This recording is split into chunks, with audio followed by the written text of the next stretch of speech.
You found Ella! Good morning guys! We started our day with breakfast dahil we had a long day ahead. And habang kumakain, nakita namin to si Opa. And so, obviously, we had to take a video. I know, bad to, pero... Opa! May kamukha kasi siya guys. Malay nyo sikat to, diba? After breakfast, we went straight to the handbook rental shop.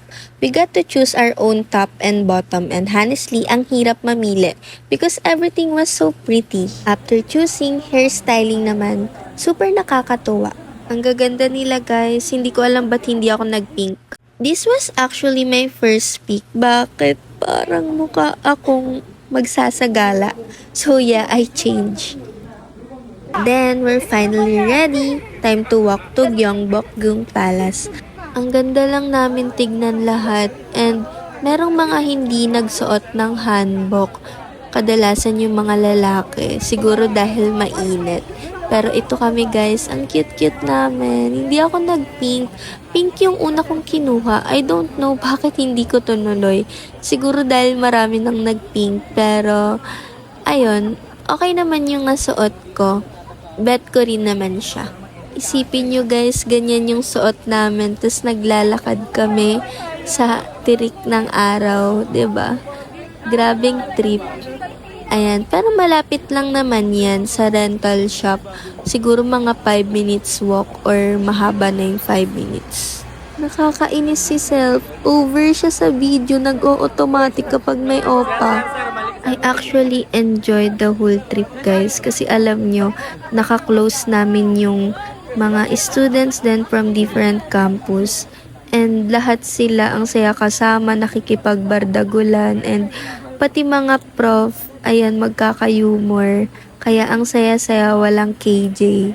And eto, malapit na kaming makarating sa entrance and of course, group picture muna because memories first and para may pang-upload sa Olfu page. Buong stay namin dito sa Korea guys, hindi namin naramdaman na summer kasi hindi ganun kainit gaya ng summer natin dito sa Philippines. Pero na yung mga time na to, dito na namin naramdaman sobrang init. Siguro dahil super open nung place. And ito, nagtitake na kami ng group photos. And ayan, hindi na ako masyado nakakangiti kasi ang init. And malayo naman so hindi naman ako masyadong kita kung nakasimangot ako dyan. Hindi pa nagsisimula guys, hulas na kami.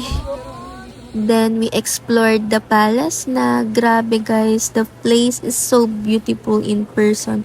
Like, para ka talagang nasa K-drama. And ayan, nag-emote-emote na ako. And of course, itong kasama ko, syempre hindi magpapahuli. Ang pretty niya, di ba guys? Shella po yung name niya. Char. Then lumakad pa kami sa pinakaloob para i-check kung ano yung meron dun sa maraming tao. And ito nga yung nakita namin. So, ito guys yung parang nasa movie ng mga palace. Dito sila, 'di ba? And ayan, there were so many tourists then from different countries. So, super lively ng atmosphere. Naka-play na yan.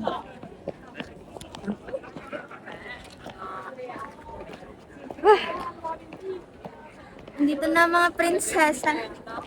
Prinsesa na naka Boots. Prinsesa na naka-boots. Ang mga prinsesa ay ipinatatawag na. sa muling pagkikita. Goodbye. Parang damit mo yan. Ayan. Overall, sobrang worth it ng experience. Definitely one of my favorite days in Korea and super nag-enjoy ako guys. Cause I'm falling slowly in love with you. 어리창가 기다려 너는 범이야. Ito na naman tayo sa bawal yung may tugtog kasi makaka-copyright. And of course, our photos! Follow nyo ako guys sa Instagram, ella.red_ for my photos here in Korea. Thank you for watching!